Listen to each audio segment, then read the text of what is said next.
Yes, students, next is the acceptance quality level, AQL.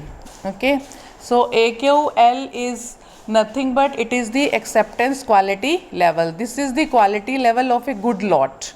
Means we can say that it is मतलब आप ये कह सकते हो कि जो डिफेक्टिव है, जो आपके पास परसेंटेज डिफेक्टिव है, जो उसको हम एक सेटिस्फैक्ट्री लेवल तक कह सकते हैं, अगर हम उसको means a lot with small fraction defective को अगर हम P1 से स्मॉल P1 से डिनोट करें, यानी कि हम ये बता रहे हैं कि इस स्मॉल P1 से अगर हम इसको डिनोट करते हैं तो मान लो मैं कहती हूँ कि प्रोबेबिलिटी जो है रिजेक्टिंग करने की, उस लॉट को रिजेक्ट करने की P1 है, ठीक है, उसकी प्रोबेबिलिटी 0.05 है, तो उसको एक्सेप्ट करने की उस लॉट को जिसकी क्वालिटी P1 है वो 95% है, ठीक है। इसका मतलब ये है कि हम ये कह रहे हैं कि P1 जिसको मैंने कहा कि स्मॉल फ्रैक्शन डिफेक्टिव की जो मैं बात करूँ, P1 is the acceptance quality level, ठीक है, वो P1 जो है वो एक्सेप्टेंस क्वालिटी लेवल है। तो आपको ये पता होना चाहिए कि ये प्रोबेबिलिटी जो है जिसकी मैं बात कर रही हूँ, probability of accepting of a lot of quality P1, ठीक है, दिस इज़ 95%, ठीक है।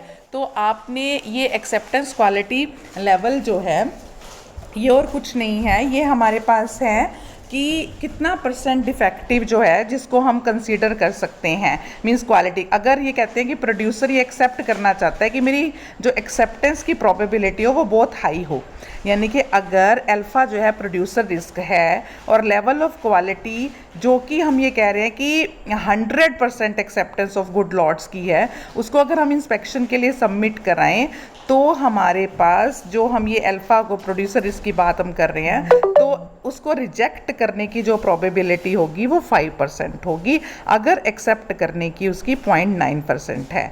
तो this small P1 is known as the acceptance quality level, okay. और इस लॉट को मींस इस क्वालिटी के लॉट को हम कहते हैं कि जो है इसको जो एक्सेप्ट करता है कंज्यूमर तो बड़े सेटिस्फैक्ट्री लेवल पे एक्सेप्ट करता है, राइट। सिमिलरली हमारे पास है लॉट टॉलरेंस प्रोपोर्शन। अब लॉट टॉलरेंस प्रोपोर्शन क्या है हमारे पास, मींस लॉट टॉलरेंस प्रोपोर्शन की हम बात कर रहे हैं LTPD, ठीक है। LTPD की बात है कि ये देखो इस LTPD क्या है, lot tolerance proportion. Lot tolerance proportion क्या है कि अगर कंज्यूमर विलिंग ही नहीं है उस लॉट को एक्सेप्ट करने में जिसका प्रोपोर्शन डिफेक्टिव मतलब जो हमने मान लो PT से डिफाइन किया, स्मॉल PT से डिफाइन कर दिया, अगर कंज्यूमर जो है is not willing to accept the lots with that much proportion, ठीक है, तो उसको हम कहेंगे तब उसको उस प्रपोर्शन को जितना हम नहीं एक्सेप्ट कर रहे उसको 100 से मल्टीप्लाई कर देंगे, that is known as lot tolerance proportion की quality level which the consumer regards as rejectable, कि मैं इतना तो रिजेक्ट कर सकता हूँ, इससे ज़्यादा नहीं। रिजेक्टिंग क्वालिटी लेवल क्या है उसका, ठीक है। तो अगर एक लॉट जिसकी क्वालिटी जो है वो PT है उसको एक्सेप्ट किया जा सकता है किसी स्मॉल फ्रैक्शन तक, यानी कि ज़्यादा से ज़्यादा 10% तक, ओके। तो ये मैंने आपको यही बताया कि अगर मेरे पास ये प्रोपोर्शन जो है, अगर ये दिस स्मॉल PT, इस स्मॉल PT से अगर हम डिनोट कर रहे हैं उस क्वालिटी लॉट को कि जो हम ये मानकर चल रहे हैं इसमें इतने % डिफेक्शन है, तो उस अगर ये PT को मैं तब एक्सेप्ट करूँगी अगर बहुत स्मॉल प्रोपोर्शन जो है उसमें राउंड अबाउट यूजुअली 10% तक हो बस, ठीक है। So this is known as lot tolerance proportion, okay. The next is the process average fraction defective. Process average fraction defective को हम स्मॉल P बार से डिनोट करते हैं। So P bar represents the quality, वो quality जो एक manufacture जो है वो लंबे पीरियड के लिए रखता है, ठीक है। अगर हम कहें किसी इंडस्ट्री में कोई भी प्रोसेस है, अगर उसे कुछ लेवल तक सेटल डाउन करना है तो हम कितना एक्सपेक्ट कर सकते हैं उसमें, उस मशीनरी में वो कितने तक ज़्यादा और कितने तक काम करे, मतलब अगर वो लेवल जो है उसे मेंटेन करना चाहें और हम उस वर्किंग को मींस जो कॉजेज ऑफ वेरिएशन है, उस असाइनेबल वेरिएशन है उसे मान कर चलें, तो इस टाइप की इंस्पेक्शन अगर हमारे पास हो और हम ये कहें कि फेलियर ऑफ मशीन भी है, मैन भी है, उसकी जो क्वालिटी जो प्रोडक्ट की है वो भी अचानक से डिटेरियोरेट हो सकती है, ख़राब हो सकती है।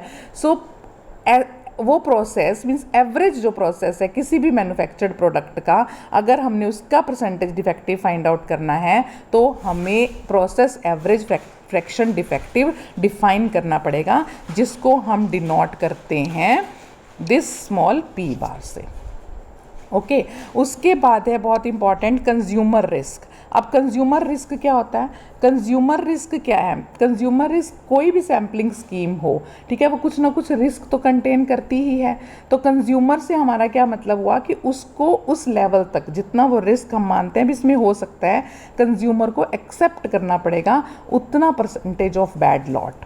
ठीक है, अगर हमारे पास लॉट ऑफ क्वालिटी पीटी है, अगर मैं कहूँ कि मेरे पास लॉट ऑफ क्वालिटी जो है ये पीटी है, अगर ये पीटी जो है वो लॉट ऑफ क्वालिटी है मेरे पास, ये स्मॉल पीटी से मैंने अगर कहा तो, और इसमें ग्रेटर फ्रैक्शन डिफेक्टिव है, तो probability accepting a lot of this much, कितना क्वालिटी पीटी, ठीक है, उसको एक्सेप्ट करने की जितनी प्रोबेबिलिटी है उसको बोलते हैं कंज्यूमर रिस्क। उसको क्या बोलते हैं? Consumer risk. और consumer risk is denoted by beta. ठीक है, तो consumer risk is nothing but it is the probability of accepting a lot with some how, कुछ जितना परसेंट हम डिफाइन कर रहे हैं कि इतने परसेंट फ्रैक्शन हो सकता है। जैसे मैंने कहा यूजुअली 10% है ना, तो वो 10% जो है जिसको मैंने डिफाइन किया स्मॉल पीटी से, राइट। नेक्स्ट है प्रोड्यूसर रिस्क। ठीक है, प्रोड्यूसर रिस्क क्या है हमारे पास?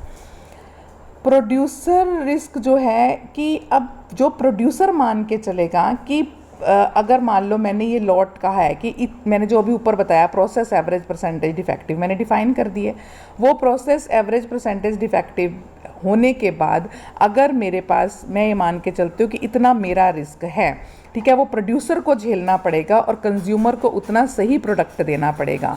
तो producer has to face that situation that कुछ गुड लॉट्स जो है वो भी रिजेक्ट हो जाएं उसके, मतलब लॉट तो अच्छा था पर वो भी रिजेक्ट हो जाए, ये प्रोड्यूसर का रिस्क होता है। तो producer risk is nothing but it is the probability of rejecting a lot of quality. कौन सी क्वालिटी? जो मैंने अभी ऊपर पी बार से डिफाइन की है। अगर पी बार की क्वालिटी है भी प्रोडक्ट की और फिर भी वो रिजेक्ट हो रहा है, so this is producer risk. ठीक है, and it is denoted by alpha, it is denoted by alpha. ठीक है, सो कंज्यूमर रिस्क और प्रोड्यूसर रिस्क को हम अल्फा से और कंज्यूमर रिस्क को हम बीटा से डिनोट करते हैं। प्रोड्यूसर रिस्क होता है probability of rejecting a lot और कंज्यूमर रिस्क होता है probability of accepting a lot, कितनी प्रोबेबिलिटी उसमें है। उसके बाद हमारे को पता होना चाहिए rectifying inspection plans. What are the various rectifying inspection plans? ठीक है, रेक्टिफाइंग इंस्पेक्शन प्लान्स क्या है हमारे पास कि अगर हमें इंस्पेक्शन करनी है और the inspection of the rejected lot और रिप्लेसिंग द डिफेक्टिव पीसेस, अगर हम गुड वन से रिप्लेस कर देते हैं और एलिमिनेट कर देते हैं नंबर ऑफ डिफेक्टिव्स को किसी ग्रेटर लॉट में से, तो इससे हमारी क्वालिटी जो इम्प्रूव हो गई। तो इस टाइप के प्लान्स को हम रेक्टिफाइंग प्लान्स कहते हैं। इंस्पेक्शन प्लान्स क्या हैं कि वो इंस्पेक्शन करें हम कि जो मेरा रिजेक्टेड लॉट है उसे रिप्लेस कर दूं उन डिफेक्टिव आइटम्स को गुड वन से, ताकि मेरे नंबर ऑफ डिफेक्टिव पीस जो हैं वो कम हो सकें और मेरी क्वालिटी जो है प्रोडक्ट की वो इम्प्रूव हो सके। ठीक है, सो ये है हमारे पास रेक्टिफाइंग इंस्पेक्शन प्लान्स। इसमें हम आगे करेंगे, अलग अलग से प्लान्स हमारे पास क्या क्या आएंगे वो भी हम करेंगे। लेकिन इसके बाद आपको जो एक करना है average outgoing quality level, AOQL। AOQL क्या है? Average outgoing quality limit. ठीक है, कंज्यूमर जो है कभी कभी ये कहता है कि इस क्वालिटी लेवल तक इंस्पेक्शन करने के बाद जो है मतलब ये प्रोड्यूसर को मेंटेन करना पड़ेगा। तो अगर हम प्रोड्यूसर का फ्रैक्शन डिफेक्टिव कहें कि जो लॉट है, लॉट की क्वालिटी है इंस्पेक्शन से पहले वो P थी, तो उसको हम कहेंगे इनकमिंग क्वालिटी है। फ्रैक्शन डिफेक्टिव जो है इंस्पेक्शन के बाद उसको आउटगोइंग क्वालिटी कहेंगे। ठीक है, तो वो एक्सपेक्टेड फ्रैक्शन डिफेक्टिव जो फिर भी मींस एक्सपेक्टेड फ्रैक्शन डिफेक्टिव का मतलब जो इंस्पेक्शन के बाद भी कुछ फ्रैक्शन ऑफ डिफेक्टिव रह जाता है लॉट में, ठीक है, आफ्टर द जो सैम्पलिंग प्लान आपने किया उसके बावजूद भी, तो उसको बोलते हैं हम एवरेज आउटगोइंग क्वालिटी लिमिट। ठीक है, और ये जो फंक्शन किसका बन जाता है? इनकमिंग क्वालिटी का। इसका फंक्शन बन जाता है इनकमिंग क्वालिटी का। ठीक है, तो ये छोटी छोटी एब्रीवेशंस जो हैं वो आपने करनी है। AOQL क्या है, रेक्टिफाइंग इन सेक्शन प्लान क्या है, प्रोड्यूसर रिस्क क्या है, कंज्यूमर रिस्क क्या है, प्रोसेस एवरेज फ्रैक्शन डिफेक्टिव क्या है, लॉट टॉलरेंस प्रोपोर्शन क्या है। ठीक है, and AQL acceptable quality level क्या है। और इसके बाद जितने रिमार्क्स इसमें दिए हुए हैं ये सब आपने करने हैं। ठीक है, इनमें आपको कोई भी डिफ़िकल्टी आएगी तो आप मेरे को बताओगे। इन सब को आपने बहुत अच्छे से पढ़ना है। ठीक है।